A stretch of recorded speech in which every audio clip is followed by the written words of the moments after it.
Welcome again to the public program of the diasporic schools. This is the final event, the final moment. And the diasporic schools is a project initiated by Kunstfestival des Arts in Brussels. And it's a project through which our festival commissioned and presented many artistic works by 5 different artistic works by Bushra Halili, by Otto Bonkanga, Sandrine Holdiasso, Christian Yampeta, Yael Bertana, and Samah Rijawi and Rim Schiller. The idea was to reflect about or to support projects dealing with the idea of circulation of knowledge, forms of pedagogy, and specifically in diasporic context, and the transmission of knowledge as a political and an empowering tool. So as we were repeating in these days, the urgency of this project emerged from the reflection that far from being a novelty of the time that we are living right now with the pandemic, the remote transmission has always existed inside the diasporic communities that have developing methods and that were practicing ways of sharing knowledge for the past, the present, and the future in conditions of impossibility of physical proximity. So what we stayed with the diasporic schools and also with this public program is just like reminding how it's not only about learning inside or within the diaspora, but how to learn from it and acknowledge all the tools and knowledge that exist in terms of method of sharing. All the information about the project can be found on the website of Kunstfestival des Arts in www.kfda.be, where you can find the different projects and also the description of the whole public program, which ends tonight with this conversation that I'm going to have with Miko Revereza. Hello, Miko. Hey, Daniel. Hey, everyone. Thanks so much for having me. It's a pleasure. And thanks for joining us, our final guest, an artist for the diasporic schools and for the public program. Miko Revereza is joining us from Mexico City. Miko was born in Manila in 1988 and was raised in California from the age of 6. And Miko Revereza is an emerging voice of experimental cinema. And his upbringing as an undocumented immigrant in the United States informs his relationship with moving images. So some of the movies we're going to also show tonight, such as Droga of 2014 or Disintegration 93-96 of 2017 or Distancing of 2019, but also some other projects such as No Data Plan have widely screened at festivals such as Locarno Film Festival, the International Film Festival in Rotterdam, and got several award as being listed, as well as being listed in Hyperallergic Top 12 Documentary and Experimental Film in 2019, and the CNN Philippine Best Filipino Films of 2019. So in his work and in his short movies as well, Miko Revereza discloses the complex landscape of the diasporic experience. And he does so not only through the choice of the subject, but also through a reflection on something we're going to discuss later, the reflection of the cinematographic language as a metaphor of distance. So a kind of unbridgeable gap between the position of the body and the desire to be elsewhere. Miko, you also wrote a manifesto or a kind of manifesto or an article. It's a relational here and there towards a stateless cinema, disclosing the entanglement of cinema and migration in being both somehow manifestation of human movement in itself, both cinema and migration. But also the use of zoom as mimicking the gesture of reaching out and how moving images mediated distance and separation in Filipino-American diasporic consciousness, and how the circulation as well of electronic images from the US to the Philippines has inspired waves of migration to the US, including your own family. So only before starting, I would like also to acknowledge and to thank Maria Paula Zed, who introduced me to the work of Miko, introduced us by email as well. and thanks for doing so. It has been a very nice encounter. So our evening will navigate between a conversation, reading, and a screening of your work. But I would like maybe to start from indeed your biography, because somehow you often unpack this in the importance that your own experiences has in your work. And in a podcast I listened to, you were describing as well your interest in, and I'm quoting you, how an undocumented documentary filmmaker documents himself. Maybe I would just like to start from here, from this sentence, and maybe take it from there. Yeah, no, it's a good question, and it's one that one day I asked myself. I think as a way of maybe if I'm able to solve this problem, then I'll be able to solve my issues with documentation, as if like to navigate this very complex maze. And then once, I don't know, maybe like in a type of like Miyazaki-esque quest of like, I don't know, like transcending the situation. I think maybe I was thinking like, how, if, what was the question? Like, how does an undocumented documentary filmmaker document themselves? So documents in that sense kind of takes on multiple meanings. And I put it out there. There's the film document. There's the living document, and how those two can kind of how they're entangled and how they're sort of entangled in my practice. And then so I was kind of putting this question, this riddle for myself. It was kind of the center of my work when I was living in the States and living with the conditions of being undocumented. And as if to then make documentaries, I'm creating a form of documentation for myself that is counters the lack of documentation, or the documentation that sort of limits how my access to U.S. society. I came to the States when I was 5 years old.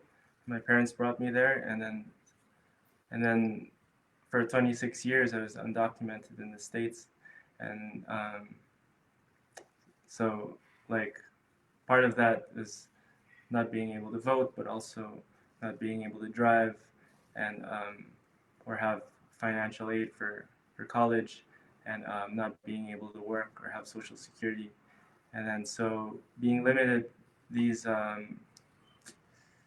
things that are that citizens have access to. It was a struggle for me growing up to grow into these limitations, and then discover like how much these limitations would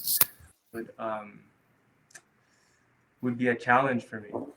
Um, so I found that in making art and making documentary, there's sort of a way of subverting the idea of documentation, or my lack of.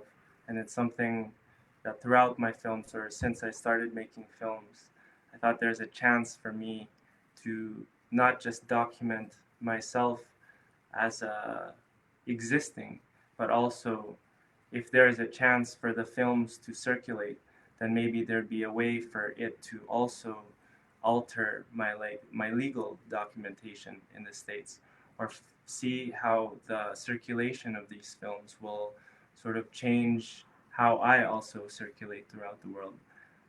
So this idea of I mean, I'll stop there for now, and then we can kind of talk more about it. Yeah.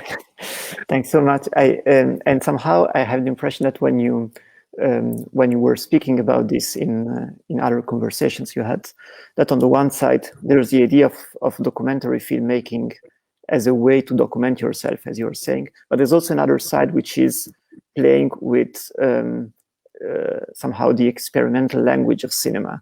And I remember you were also somehow bridging your personal condition with the idea of the cinematographic language, where you were saying that somehow the feeling of illegality means as well that no matter what you do, you are breaking the rules, and that somehow you were brought in thinking what does it mean to continuously being in a condition of breaking the rules, and that somehow you found a kind of new home in cinema, in the idea that is a place that, on the contrary, or experimental cinema, that encourage the idea of rule breaking, in the idea of experimentation. Yeah, totally. It was a big thing for me when I think, finding photography and cinema was kind of saved my life in a bit. And I don't know. I think about my high school photo teacher, and then sort of how I'm grateful for how he was open to me doing weird experiments in the darkroom, or I don't know, like I took photo in high school and didn't do any of the other required subjects for me to go to college, because at that point I realized that I won't be able to go to college anyway, so might as well just do what I feel like learning. And so I immersed myself in photography, and I'd often skip school and attend screenings at the Berkeley Pacific Film Archive, not really knowing what they would be screening, but then some of them would be really experimental works. And sort of learning about or seeing experimental works had sort of encouraged me. It was exciting because, as you said, it's like you can break the form, you can break the rules of the tradition, you can break the document and the documentary. So then in how I was already breaking the rules of existing, I found, of like living in the States, everything, as you said, is breaking the law. And I found in experimental cinema, you can break rules, and it's celebrated, and it's a safe space for that. And like pushing those boundaries and breaking the rules, and it's further sort of like defying the notions of the past documents is encouraged to find new forms. So I found a lot of empowerment in starting or looking at first, and then making my own experimental films. Good. I would like to maybe start screening one of your works, specifically one of 2017, Disintegration 93-96, which somehow you describe it as an essay film about the Filipino-American undocumented experience, but also specifically retracing the connection between the home movies of the 90s and the nostalgia attached to it, and the post-colonial identity and the disintegration of the traditional family model. I will start from just like screen the short film, and then we're gonna discuss it. Cool.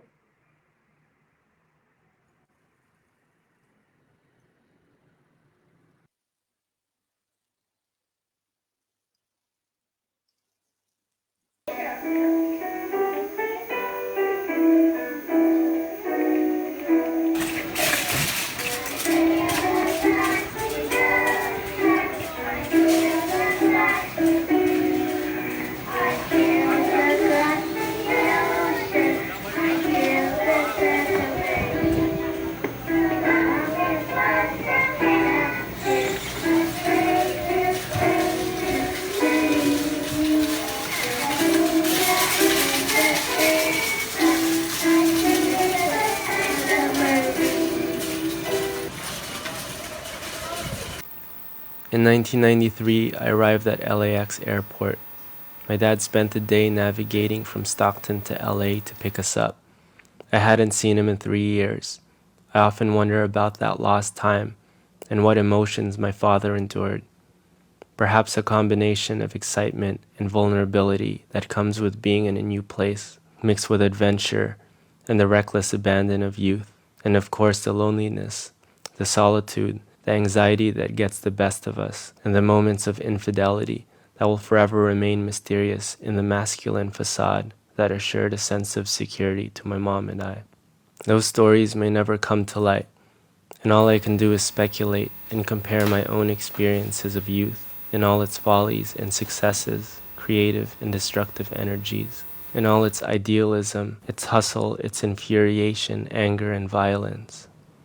Maybe there are commonalities in our unspoken private lives, but because these truths were always hidden, I came to view my dad as the enemy and blamed him for his ignorance, his fascism, his hypocrisy of religion, and I associated him with the apologists that perpetuate the colonization of our minds. I despise what he stands for, a basic subservient Asian, but in that brash judgment, I've ignored that he did not have time or the privilege to indulge in the political theories that later awakened and empowered me. Instead, work and family motivated and defined his existence. The working model of breadwinner and homemaker defined our family, and the home movies that projected this dream of American life defined his successes. Perhaps it is in this outward appearance of stability that hid all its internal flaws so insidiously in its structure that ultimately causes one's disintegration. But in 1993, we lived and consumed the optimism of this dream. Pasensya na dun sa konting bigay namin, yun lang muna. Dahil alam niyo naman mahirap dito buhay. Lalo na ngayon, pinahihirapan kami ng governor namin, gusto kaming palayasin.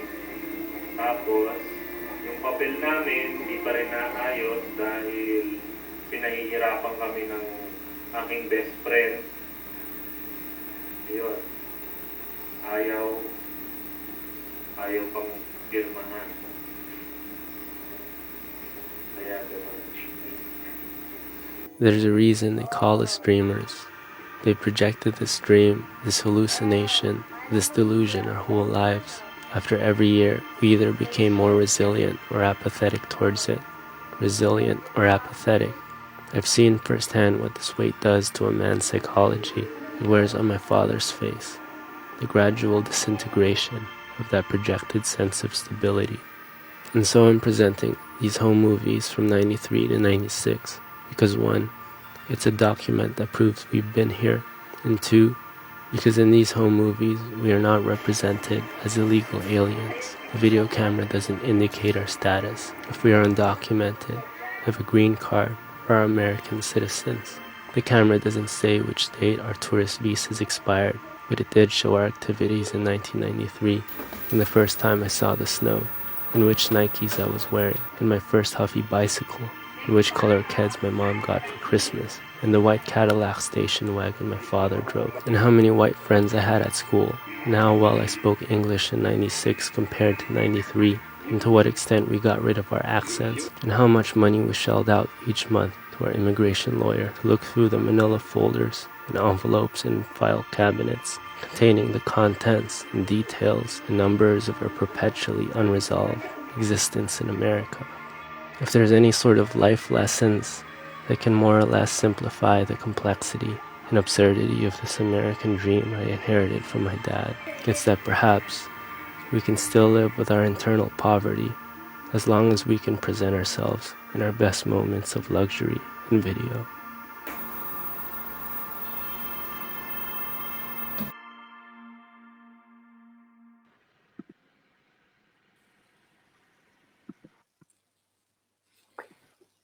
Okay.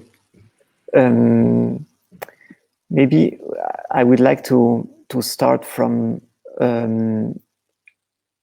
if you can comment on this work that you did in 2017, and specifically, I have the impression that there's something very precise in the way you work with homemade videos, and somehow in also shifting or broadening the narrative of the connection between home videos and diaspora, because very often home videos is connected to the idea of sending images and footage home or receiving any kind of exchange. And you also work it here in another direction, which is the idea of homemade video as a proof that you've been somewhere somehow. Yeah, I think with this film, I think with all of my films, um, it's a process of for myself. It's like a personal processing of coming to understand um, my situation, and then so each film is has additional questions to an overall sort of project, not project, but a practice of or this question of documentation, and I think I go about making films, and when I have a hunch or some sort of inquiry, self inquiry, um, or I feel like maybe there's a lead or a clue, like it's an ongoing investigation, and so in discovering this tape or acquiring this tape from my family, or I don't know, I think I just like brought it home one day, and then and watched it, and then kind of just examined it as a like what's in this footage, you know, what in this footage can tell me about our current situation, and I don't know, in those early years of being in the U.S. when we first got there, there's a lot of optimism, a lot of consumerism, and or the show of it on camera, the sort of the family outings, things like that.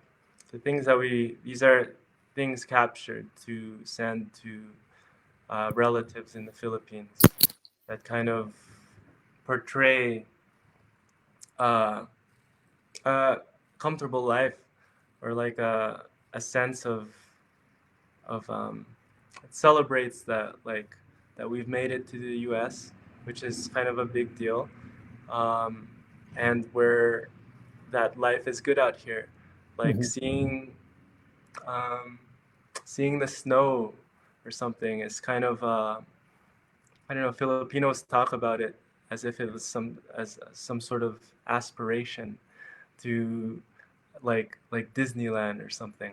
So then to I find the images that my parents created or what they captured showed a very like, you know, and it's natural. Everyone makes home movies of of all the good stuff. It's like um, the vacation, the holidays, and things like that, birthdays. Um, but having lived through it, you sort of can unpack or read between the the shots and read between the lines of, you know, what was happening, how I knew what was happening underneath the surface throughout the whole time of our legal situation. And then while this is the image that we present and send back to the Philippines, there's the unspoken struggles that um, I don't know, that I was processing as well. Yeah. So in this sense, it becomes a kind of selective memory of what is one decides as well to share with an extended family.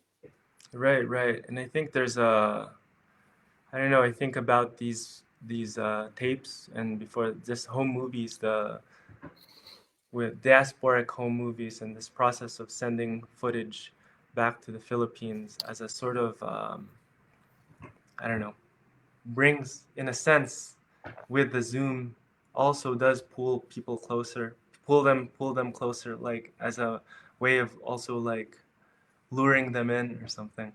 Like, look at this awesome car, look at this awesome basketball, and look at these green trees, like, and then I think from the other side in Manila, one forms like an idea of the American dream, and then and generations of sort of passing these images of these selective experiences of the U.S. back to the Philippines, sort of generations of immigrants go towards, are lured towards the U.S. and these to make these types of images again. So somehow it's the idea of the home movie in what you're experiencing at the moment. It's something that is the product of diasporic experience, but also generative of diasporic experiences. Right. I think, and since American occupation of the Philippines and sort of the types of images that were spread within the Philippines to sort of justify occupation, this idea of the American dream to justify their occupation of the Philippines, and like one develops the idea to go to the U.S. one day. It becomes a dream. Yeah, because indeed in the movie you refer to the idea of how the American dream is created as well. But it's true that very often is referred to the cinematographic industry more as being part of what produces as well the American dream elsewhere. And here you also precise as well how home movies as well can participate in it in a specific way. Right. I mean, I think we're conditioned to sort of replicate the type of images that are I don't know, like the prettiest images to send back. Also, just to reassure everyone that everything is good. But to revisit these images, like as an adult, and to sort of have gone and also continue to process the pain of growing up undocumented. I think I wanted to write about what was unspoken or what is unseen on the images themselves. Yeah. And just like one more question concerning this work, because it's a work where you start as well as in other works from found material, and you were referring when you found back this homemade videos from when you were a child. Were you looking for it in the idea of doing something, or is something that you found and then generated the project? Yeah, it's something that I found. I think I knew it existed, and you ever like have memories of footage or something, like memories of the home footage of the home movie. And then so one day I think I was visiting my family, and then I saw the tape, and then I just asked if I can take it home. I don't know, because it wasn't getting digitized, and then I found okay, I'll digitize it. And that's one of my most cherished possessions, I think. Yeah. Good. I would go to the next movie. I also found very interesting that I found that there's a kind of recurrent element that circulates in your different works, the idea of or images of an airplane moving as a kind of witness of movement. But maybe we come back to it later. I would just like to stream Droga, which is another. Okay, cool. Enjoy.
Kaya sabi ko, so, kinuha ko yung pan. Ko, ay, wala dito. Puro buwan niya, dito kahon.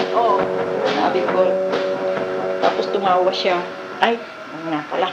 Hallucination pala yun. Tapos, nanonood ng TV, yung sa TV sa Pilipinas, baha doon. Naintindihan mo? May baha doon, marami ba? Yung water talaga masyadong kwan sa kalye. So,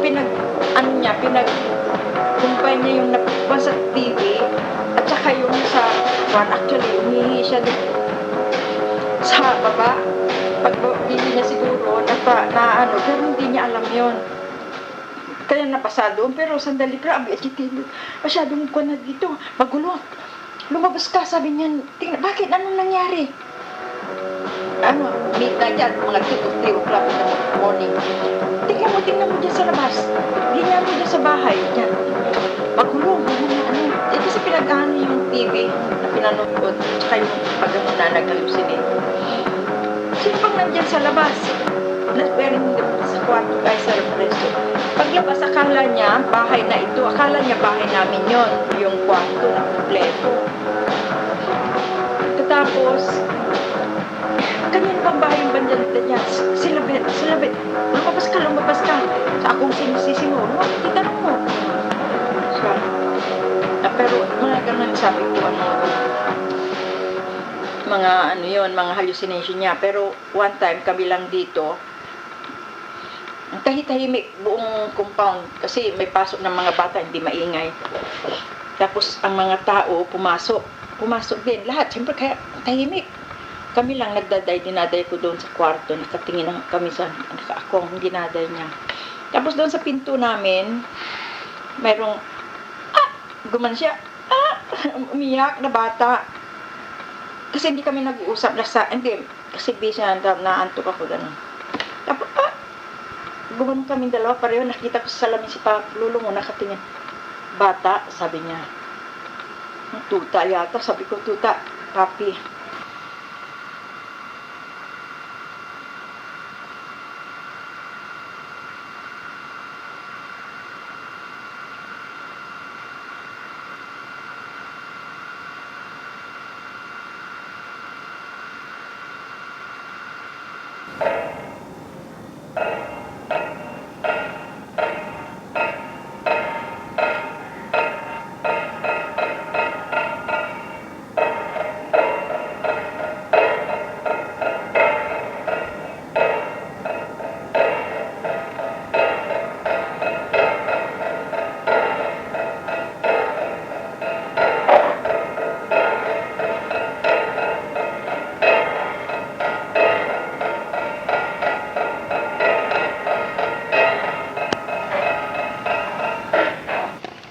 Walang tao, walang palengke, walang tubig, walang dagat, walang prutas, walang puno, walang mundo, walang bata, walang bisikleta, walang sinihan, walang mata, walang ilong, walang bibig, walang tenga, walang lola, walang lolo, walang usaya, walang nostensya, walang gulay, walang klase, walang teacher, walang radyo, walang coke, walang yosi, walang barong, walang amerikana, walang tsinelas, walang maong, walang bandera, walang motorsiklo, walang gitara, walang kahoy, walang bundok, walang eroplano, walang sampayan, walang tito, walang tita, walang kuryente, walang television, walang laro, walang bola, walang ulo, walang probinsya, walang pulis, walang kamatis, walang bigas, walang tinapay, walang mais, walang mangga, walang saging, walang kape, walang itlog, walang manok, walang gatas, walang patis, walang baso, walang plato, walang bisita. Hindi na siya marunong magtagalog. Hindi na siya marunong magtagalog. Hindi na siya marunong magtagalog. Hindi na siya marunong magtagalog.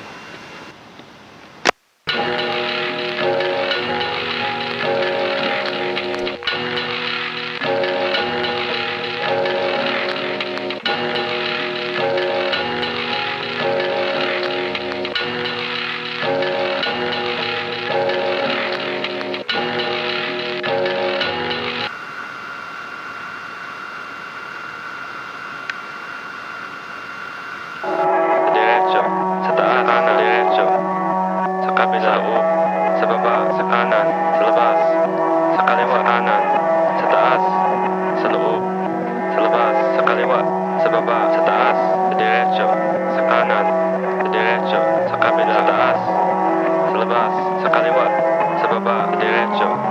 Sa kabila, sa loob, sa kanan, sa kaliwa, sa labas, sa loob, sa diretso, sa taas, sa kanan, sa kaliwa, sa baba, sa kanan, sa kabila, sa kaliwa, sa labas, sa loob, sa kaliwa, sa baba, sa taas, sa kanan, sa diretso, sa labas, sa loob, sa labas, sa taas, sa kaliwa, sa kanan, sa loob, sa baba, sa diretso, sa kanan, sa kabila, sa kaliwa, sa labas, sa taas, sa kanan, sa loob, sa baba, diretso, sa kanan, sa kaliwa, sa kabila, sa taas, sa baba, diretso, sa labas, sa kaliwa, sa kanan, sa taas, sa kabila, diretso, sa baba, sa loob, diretso, sa kaliwa, sa kanan, sa kaliwa, sa kabila, kaliwa, sa taas.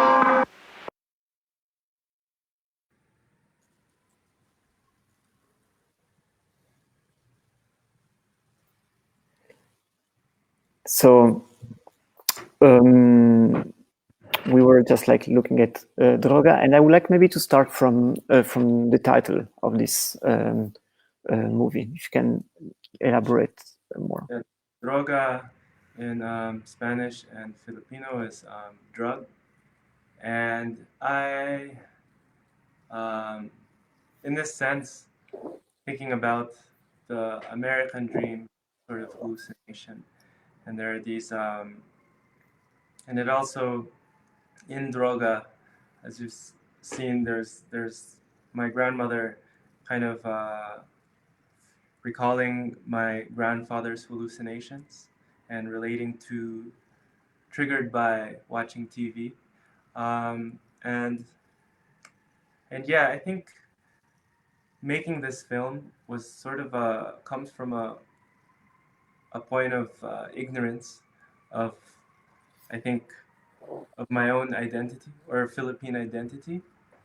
And then I think actually I was influenced by Philippine experimental filmmakers to make this film. And one in particular, Jim Lumbera, which was sort of my intro into all Philippine cinema, contemporary and I don't know, the past couple decades of experimental film. Yeah, I kind of coming across being introduced to the scene was very impressive for me, of the types of works that they were creating and how their images were circulating in the world. And it never occurred to me to make a film about sort of my own personal Philippine identity. And so I went about trying to do that and trying to make like a Filipino film.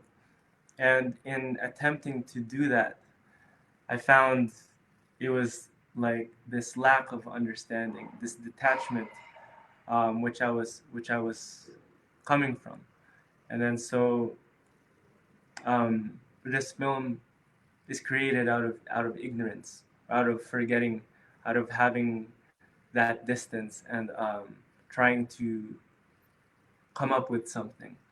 And then so a lot of it is, I feel, is incoherent in trying to portray a sort of Filipino-ness, an identity which in itself is so splintered and removed from any sort of indigeneity, which has been colonized more than 2 times by the Spanish and then the U.S. In trying to sort of I don't know, make a Filipino film. I was at a loss of words, and then in making this film, it sort of portrays a sense of Americanness too, through a Filipino Americanness, or a American Filipino-ness. But either way, it's kind of it's droga, and it's just like, it's kind of my admission to myself, and also through this film, like it's like, I don't know, I don't know, I don't know. It's like it's a big question mark for me, but it was this kind of it was my attempt at connecting, but in that attempt,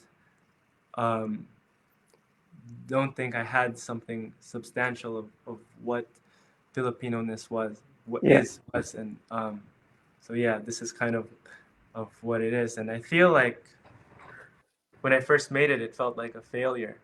Um, a lot of my films feel like failures, but I look back at this one most fondly, and then as very sort of there's like, I don't know, it feels like earnest, like I was really trying, and I didn't know what I was doing. Yeah. And then that's all I was trying. All I was trying to do is kind of my. I was like, oh, I'm trying to fit in with these filmmakers and how they make films, and then so yeah, but I think after it was made, it was really, I was really delighted that it was accepted in Philippine cinema and as a sort of diasporic voice, and Shireen Seno and Merv Espina had programmed it in a retrospective of called the Kalampag Tracking Agency, which put it with a lineage of experimental filmmakers since the 80s. And I was really honored to be part of that retrospective program because I think it was the only one that was a film that was made in the US.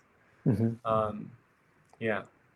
Because I think that you referred to once the idea of cinema as a way to exceed a place, to confine yourself or to reconnect with other geographies. And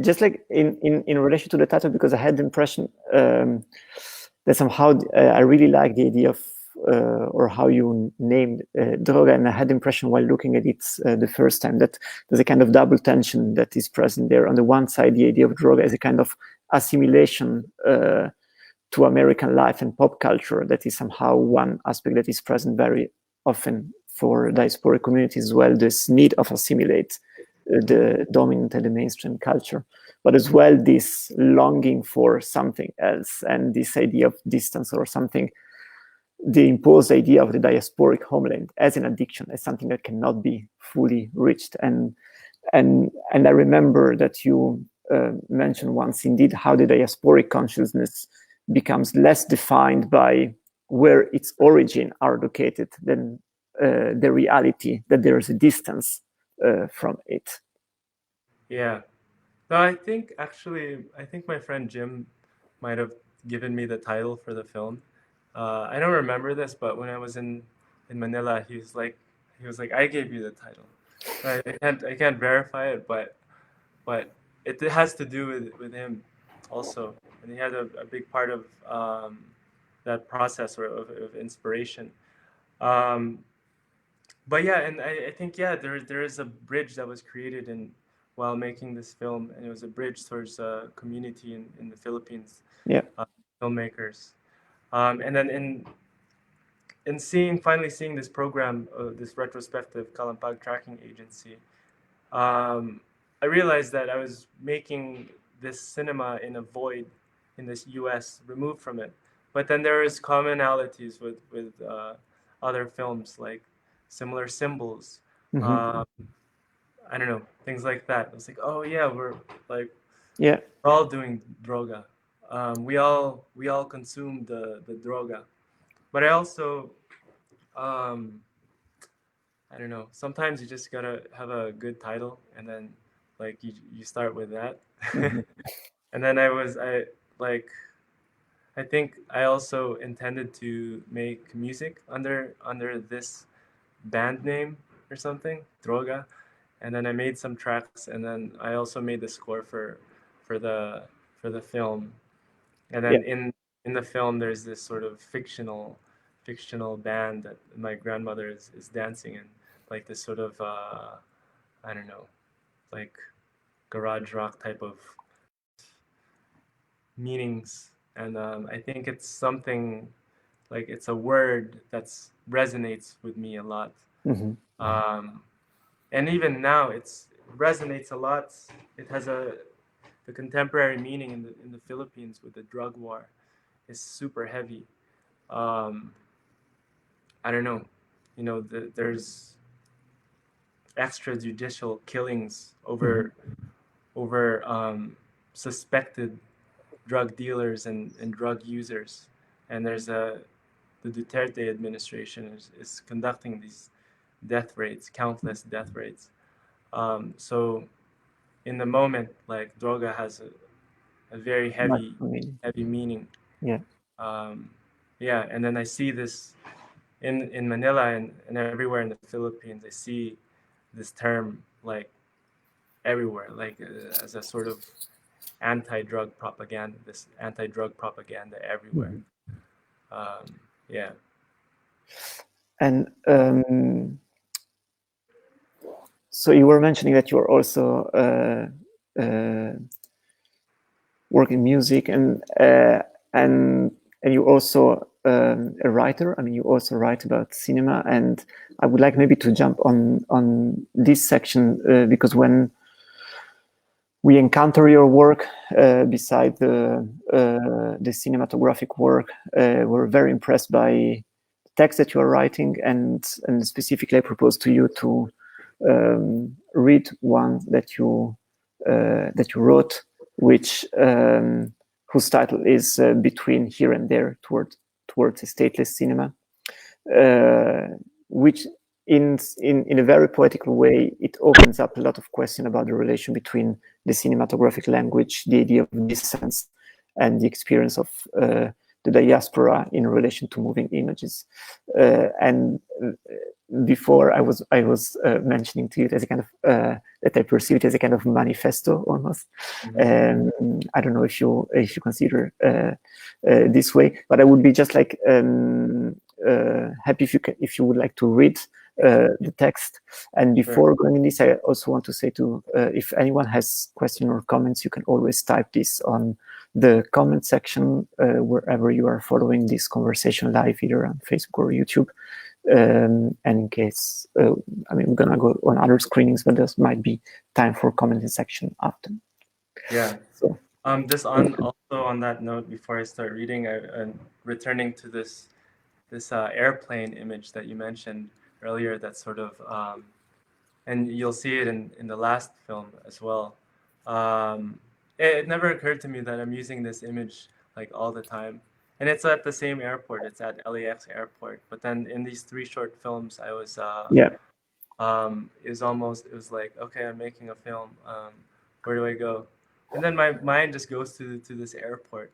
And I have growing up, I sort of had a romanticization of airplanes and watching them from the ground and not being able to fly because I lacked the documents to fly. So then I always kind of like would look up at where they're going, or where they're coming from.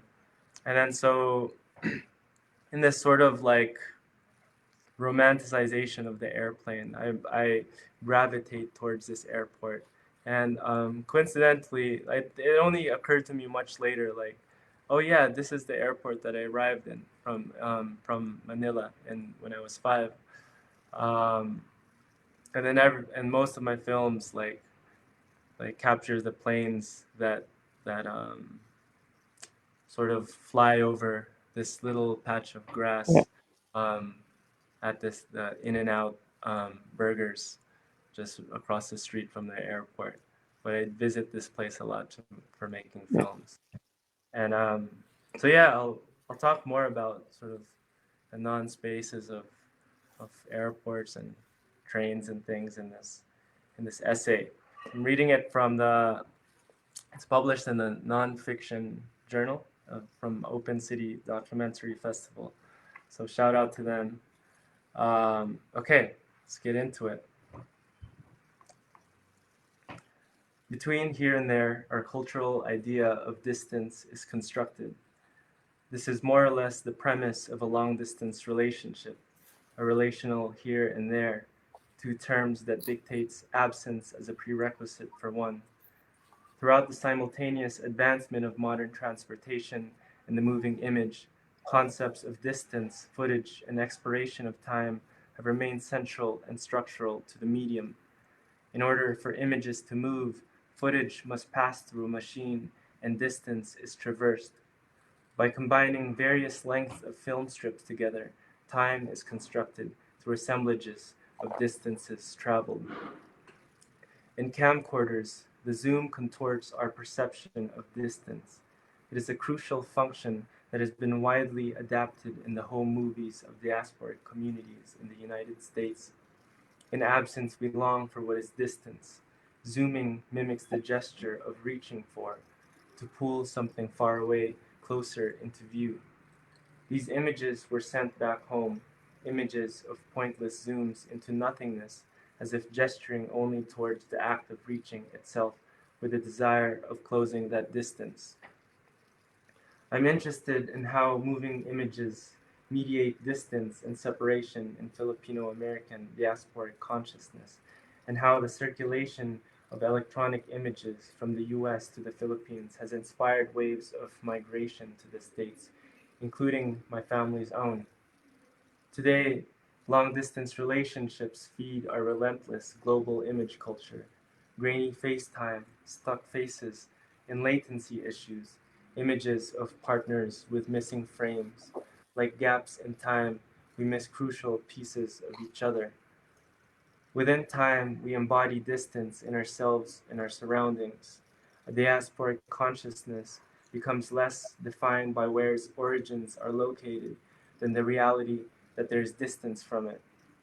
The distance embeds itself into our psyches, producing a generational inheritance of longing for something unnameably absent. The desire towards reunification becomes inevitable. We gravitate towards intimacy. Even in a bordered society, we long for each other and even take great risks to close that distance. Cinema's thematic affinity for distance emerges and proliferates throughout its history, a long pattern of films that emotionally charge the non-places of airports and train platforms with chase scenes and missed rendezvous. Behind behind classical Hollywood, most well-known departure scenes is an underlying backstory that people are constantly migrating. Beyond this thematic notion, cinema and migration are formally entangled as well, not only as a reflection of human movement, but as a manifestation of human movement in itself. Every shot is a migration from point A to point B. This movement is facilitated by the operator's body, which also moves through space. When it is not recording, the camera becomes baggage, a weight to be carried, transported, and scrutinized by global transit authorities. In war zones and border zones, it is something that is smuggled. Because of the political conditions that inhibit our mobility in a bordered world, the operator's body is all but invisible and never a fly on the wall. The limitations of where the body can go inform how the camera moves aesthetically. In this sense, the camera shares the same immigration status as its operator. The motion picture shares the same precarious motions of a fugitive. Consider that in September 2017, the United States Department of Homeland Security quietly announced the monitoring and collection of social media accounts of potentially all immigrants, regardless of their legal or naturalization status. In the months that followed, the aggressive new tactics of immigration detainment revealed itself to be linked to the triangulation of GPS data points, linking aliases to IP addresses to login times. Over a month, patterns eventually emerged. Daily routine and commutes were mapped by the U.S. Immigration and Customs Enforcement, ICE, leading them to expand the raids beyond the homes and workplaces to include the spaces between. The precise moment a person arrives home from work, agents pull into their driveway. Thus, the moving image has also become a motion data picture. The sensory and the sensor have become intertwined to implicate the operator's movement through a space. To counter this current immigration police state, stateless artists must contort themselves into meticulous performances of evasion, performances of creative fugitivism, enacting a repertoire of stateless imagination. A chameleon is also a creative fugitive. Its skin, its skin is a temporary reproduction of the lens-based image of its own surroundings. The chameleon becomes the picture in its own picture. It hides in plain sight by obfuscating the perception of surfaces, thus evading capture. I relate this shape-shifting to a stateless cinema form, a form that functions like fake IDs and forged documents that hack into our bureaucratic reality. In order to survive and navigate a bordered control society, the malleability of identification is utilized in both life and image production practices. Furthermore, undocumented filmmakers must be strategic about how their visibility is negotiated to be visible and invisible at the same time. Perhaps there is an opportunity to use world cinema as a vehicle which actualizes personal agency. Such a project would involve activating the institutional resources of international film festivals and academic institutions as the requesters of visas for cultural producers. Cultural spaces function as a catalyst between stateless filmmakers and state powers.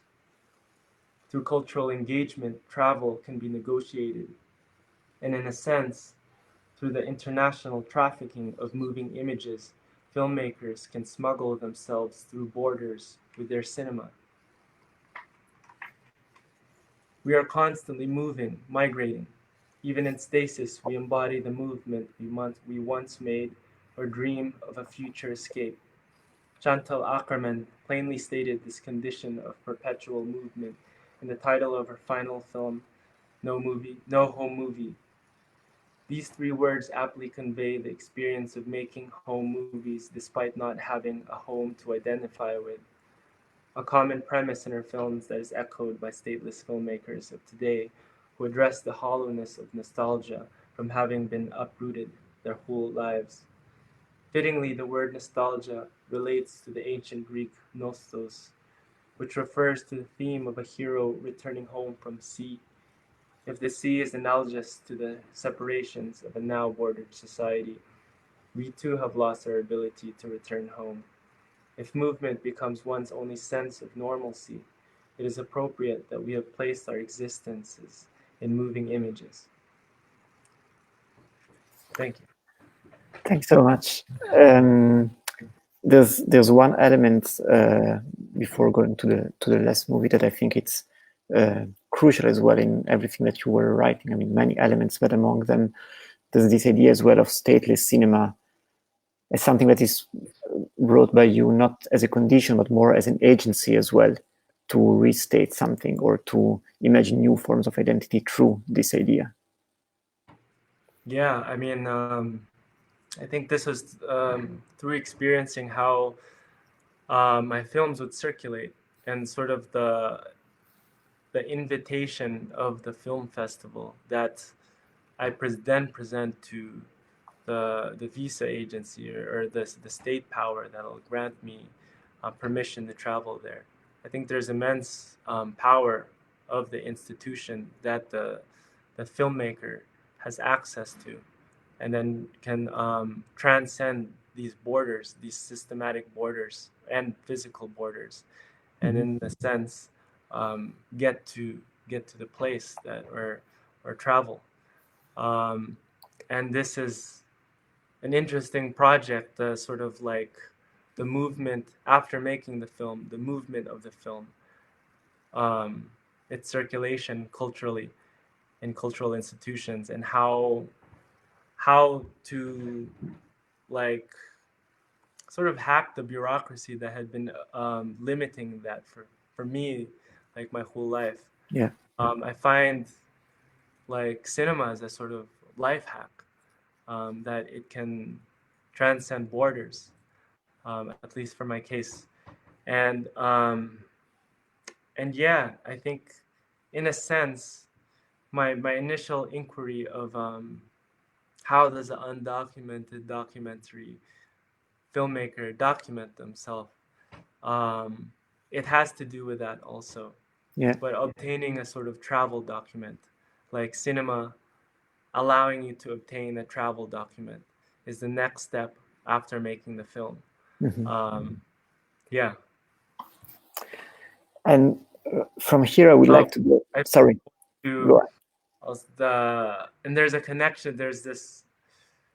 It was a very empowering thought that was relayed to me through my friend Jim, but it came from the manifesto of Filipino filmmaker and animator Rox Lee, and in his I think 12 commandments of independent cinema, one of them was cinema is your passport. And then like having come across that statement was so powerful and influential for my practice, that cinema can be your passport, because I didn't have this doc, or Yeah. didn't have the access to these documents, and okay, but I can make films, and then the potential there is very powerful for me. And I would like to screen a third movie of yours, Distancing, where you documenting as well your decision to leave the United States to return to the Philippines. Somehow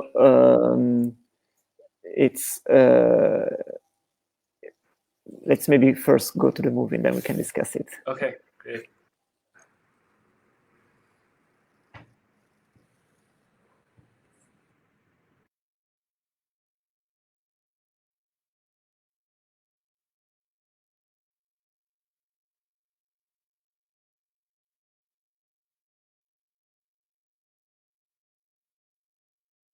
Dapat pareho ang ticket natin, the same tayo pag kumuha ng ticket, same day, same Kaya lang it's mas lalong expensive pag malapit na.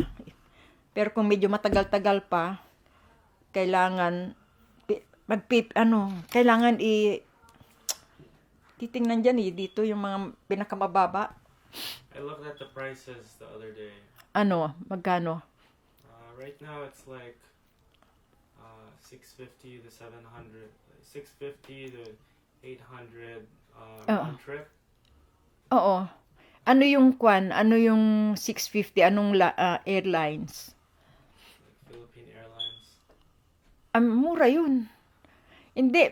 Ang sila, yung kapatid ni Tita Cherry, kung bumili sila ng ticket, diretso yun. Direct from here to diretso sa Manila. 750.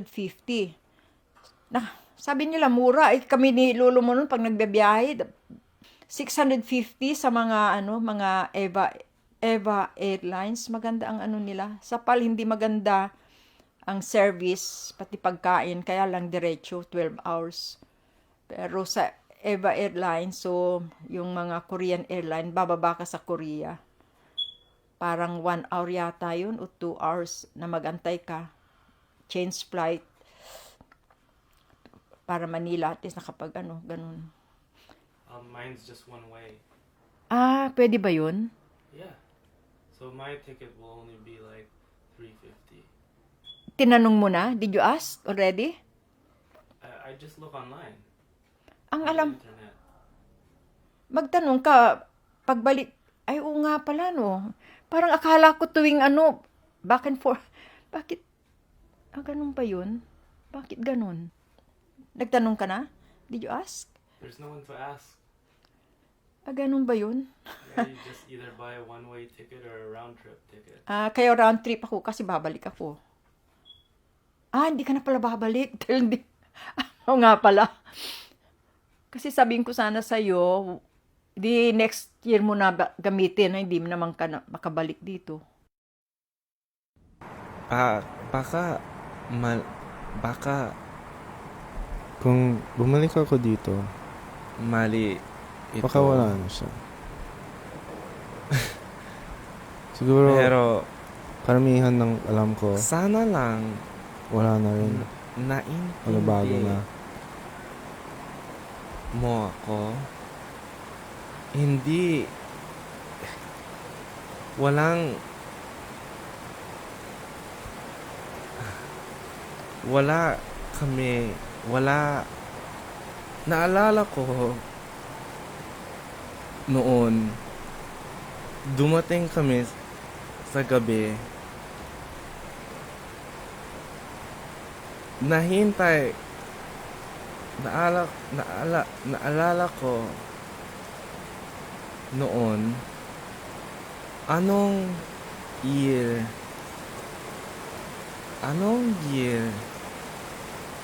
na kalimutan ko.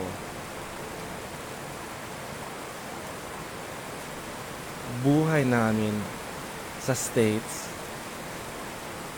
baka sa labas lang, para baka mali lahat na sinasabi ko. Buhol na lahat. Alam ko, hindi siya komportable sa sarili niya. Hindi ako alam, hindi na, baka hindi ako komportable rin dito.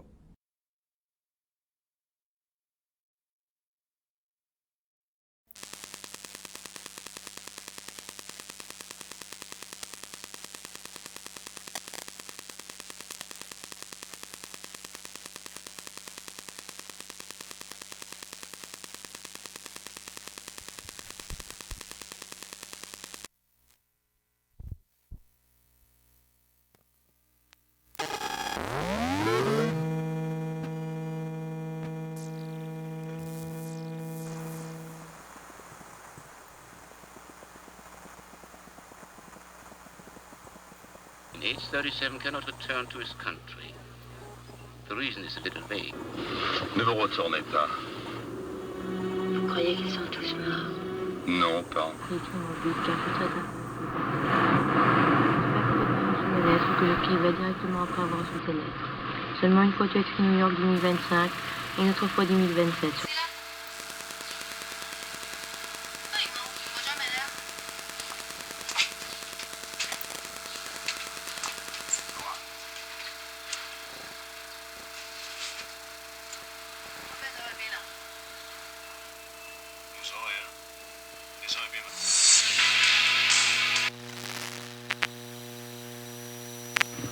Yes,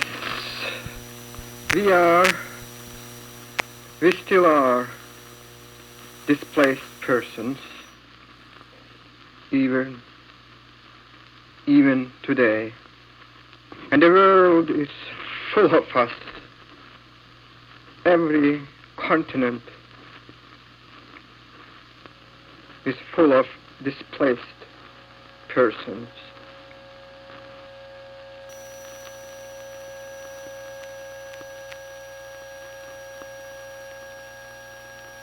The minute we left, we started going home, and we are still going home. I am still on my journey home.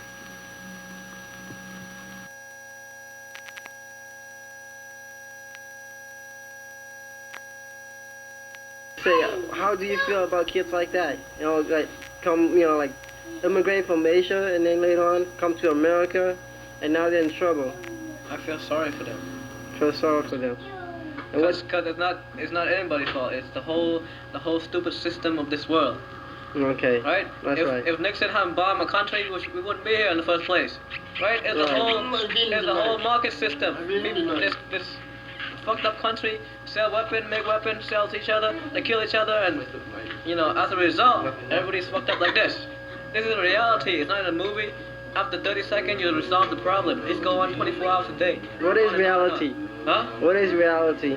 Reality is stuck here with people like you.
Okay.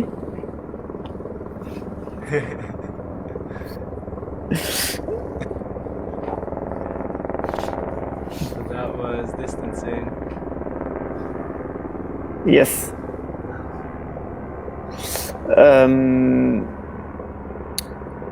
Maybe, yeah, just like to start again from how this project started. Yeah, is the idea of kind of coming to terms of leaving the country, which would sort of lock me out indefinitely, and coming to this realization. I don't know. For me, whenever I make a film, it makes something more real or something. Like if I commit to making the film where I'm talking about my decision, then I don't know. It sort of clarifies it for myself also. Like, okay, then, and I'm going to follow through with this decision. So that's about it. I think, like as I said with the other project, each one sort of had their own question, but this one was sort of like a decisive moment for me. It was the distancing. Yeah. So I see like several people commenting with hearts, and it's a nice movie. If you have any question, just like type it there right now. I have already one question just on the different references as well that you have in your cinematographic work.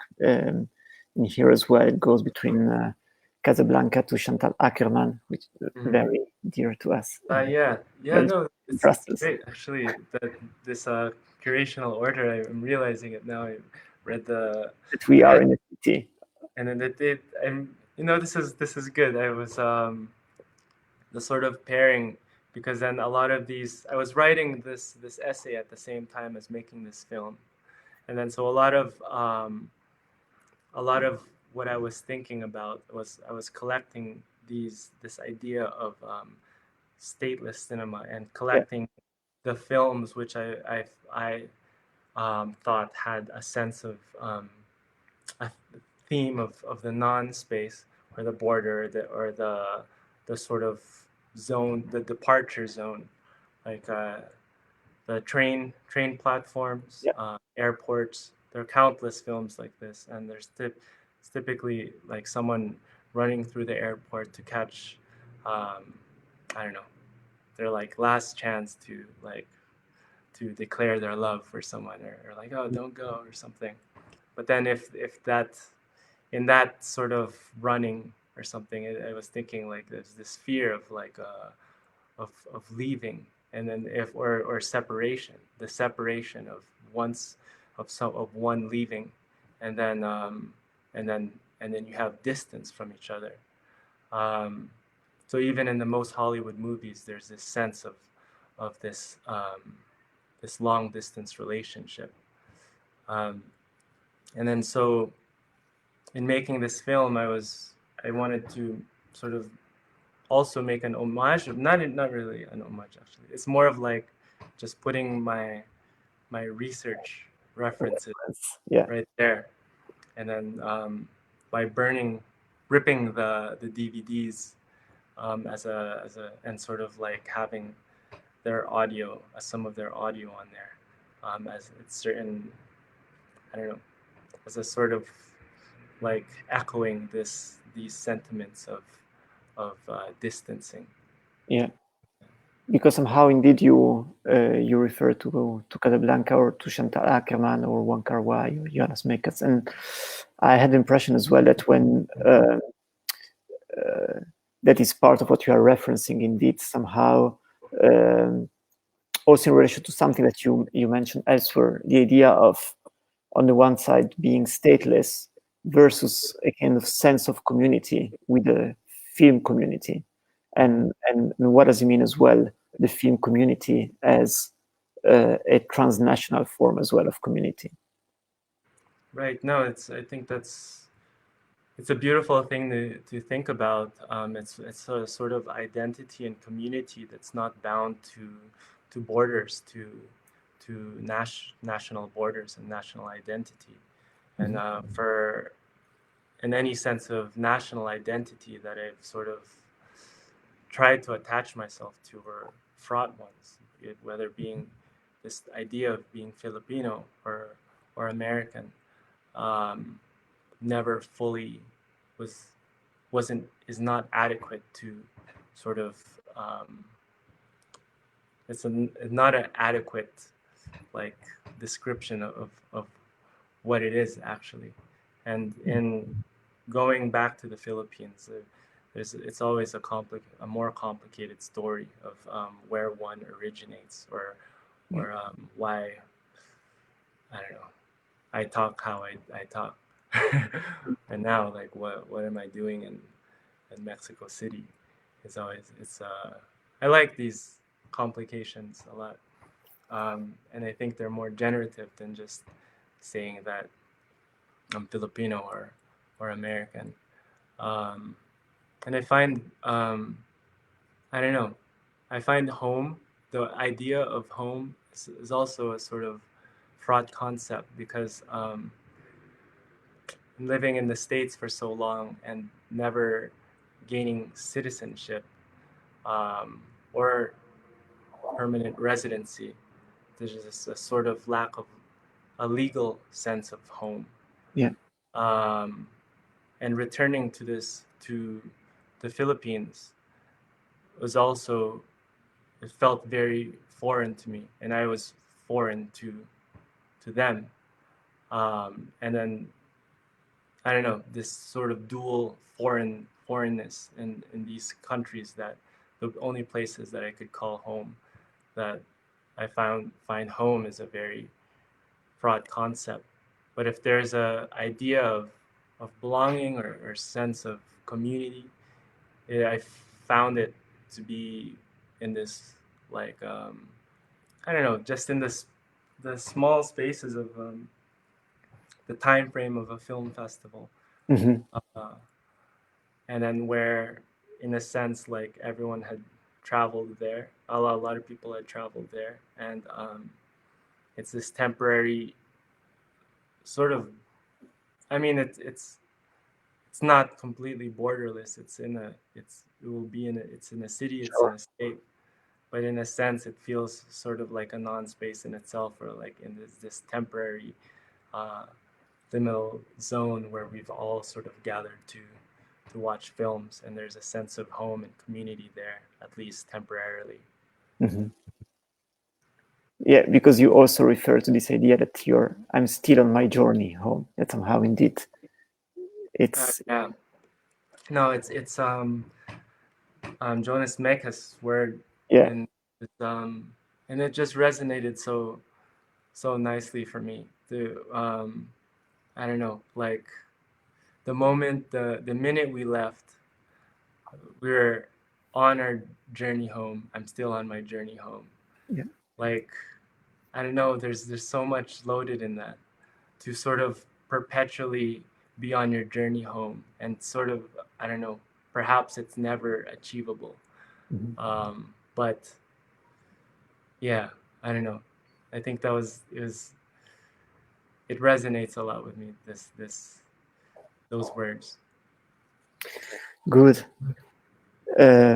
Miko, thanks so much for being our final guest of this public program of the Diasporic Schools. It has been really a pleasure. There are some comments about the fact that it's a nice movie, that Lee Zay Alexander says that she loved the visual in distancing and deeply felt short.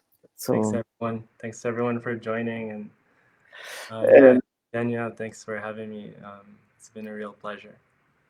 Likewise, it was a real pleasure.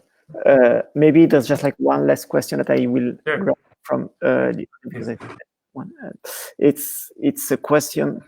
Maria Paula Zella saying your cinema processes a pain which is recognizable for those who have faced migration, and particularly in the Filipino diaspora, a pain in common. At the same time, this pain is often the object of removal, of shame, of a failure. How these films are perceived in the Philippines or between the Filipino community in the United States or abroad?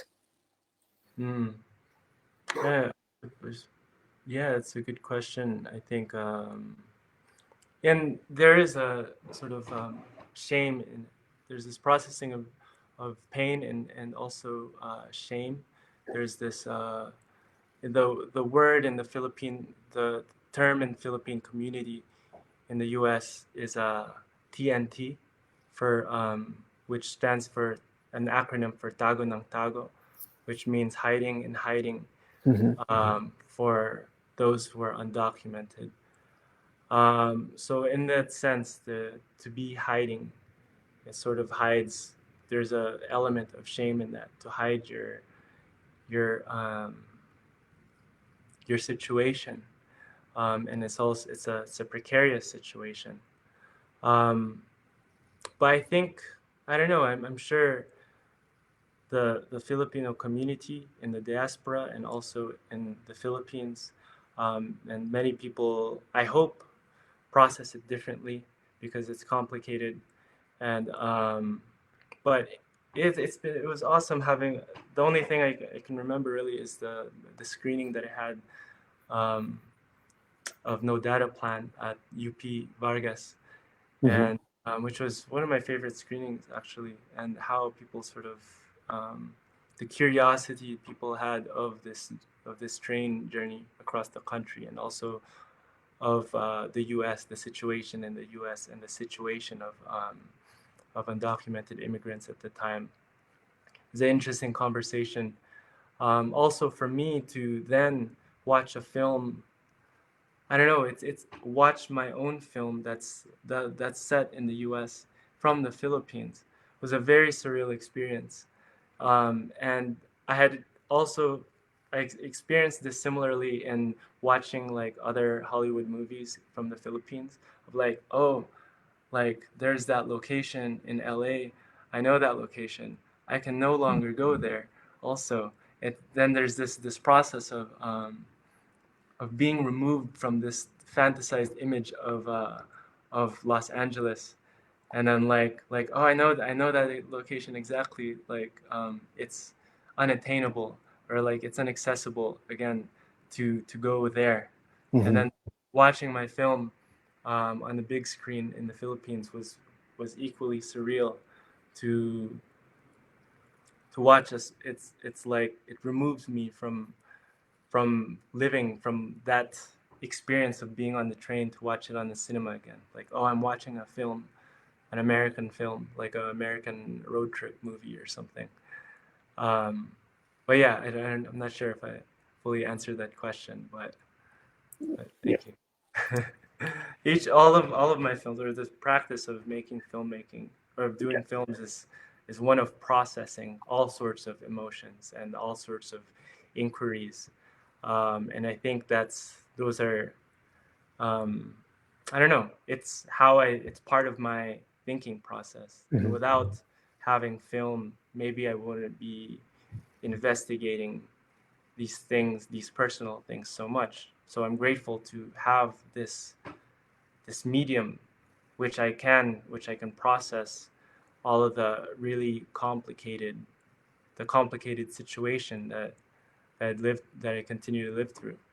Yeah. And this somehow goes back to what we were, I think, mentioning at the beginning, that I had the impression that indeed when you speak about an undocumented filmmaker that documents himself, this form of documenting is much more than simply tracing back, but somehow it's also what shapes and process part of an identity. Yeah, that's good. I should rephrase. I should revisit. I don't know. I should revisit that statement and sort of make a. No, it's good. Good, Miko. Thanks so much for being with us as a final guest of the Diasporic Schools. I would like to thank you for your work and generosity of sharing this evening or morning with us. I would like to also thank all the participants in the public program of the Diaspora School, from Samah Hijawi and Rim Schiller, who concluded the project of the Ramallah Club Network, to Denise Ferreira da Silva and Natasha Ginvala, and then thanking again